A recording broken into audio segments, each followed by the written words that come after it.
À l'approche de la rentrée des classes, Camélia Toutoum-Leclerc, ministre d'État en charge de l'Éducation nationale, a réuni les acteurs du système éducatif pour discuter des enjeux de l'année scolaire 2025-2026. Cette réunion qui a rassemblé les chefs d'établissement du secondaire et les directeurs d'académie provinciale via visioconférence visait à faire le point sur les préparatifs pour la rentrée.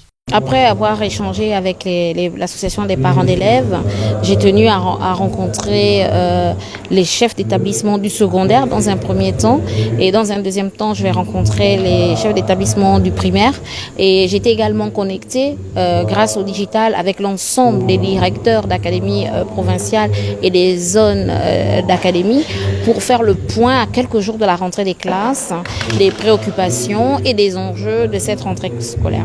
L'un des grands point d'attention a été l'orientation en 6e qui a été organisée par le SOSUP, qui est en autonomie de gestion, aussi bien financière qu'administrative. Et le SOSUP est géré à la fois par l'Éducation nationale et le ministère de l'Enseignement supérieur. En effet, l'orientation en 6e a suscité de nombreux recours de la part des parents. Face à cette situation, la ministre a fermement décidé de mettre en place une commission d'orientation chargée de traiter ces recours. Cette commission veillera à rééquilibrer les affectations en tenant compte des lieux de résidence, des capacités d'accueil des établissements et des frais d'écolage, afin d'assurer une rentrée sereine et équitable pour tous les élèves. Nous tenons compte bien sûr des lieux d'habitation, donc ça a été géré par le SOSUP, mais nous avons décidé de reprendre les choses en main, de faire comme on faisait traditionnellement, mettre en place une commission d'orientation de 6e. Cette fois-ci, cette commission d'orientation va s'occuper plutôt des recours. Donc dans cette commission, il y aura le SOSUP, qui est notre organe sur lequel on s'appuie pour l'orientation. Il y aura également les parents d'élèves, il y aura également les syndicats et il y aura les représentants des chefs d'établissement pour que nous corrigions au mieux tous les dysfonctionnements qui ont été enregistrés, et nous prions les parents de bien vouloir nous excuser pour ces dysfonctionnements-là.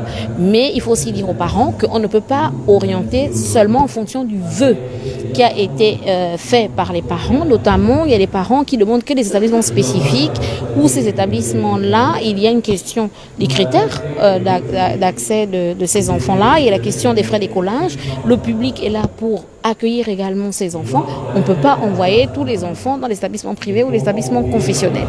Mais les dysfonctionnements qui ont été enregistrés vont être corrigés. J'ai donné des instructions très fermes là-dessus pour que nous puissions rééquilibrer les choses et rapprocher les enfants de leur lieu d'habitation pour qu'ils puissent aller à l'école en toute sécurité et rassurer les parents.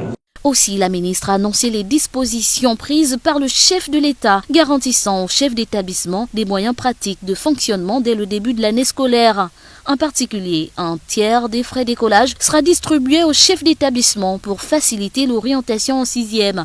Les dispositions sont prises pour accompagner les chefs d'établissement qui, en début d'année, parfois ne bénéficient pas, n'ont pas tout de suite les budgets. Donc le chef d'État a pris des mesures très fortes, ces instructions qui ont été données, pour que les chefs d'établissement puissent démarrer la rentrée en ayant quelques commodités pratiques qui seront mises à leur disposition. Lors de cette réunion, la question des établissements en cours d'aménagement a également été soulevée. La ministre a souligné l'importance de finaliser ces aménagements pour garantir un environnement d'apprentissage adéquat. Un autre point crucial à l'ordre du jour a été celui des manuels scolaires. Il faut dire que ces discussions illustrent l'engagement du ministère de l'Éducation nationale à améliorer le système éducatif et à garantir que la rentrée scolaire se déroule dans les meilleures conditions possibles pour tous les acteurs impliqués.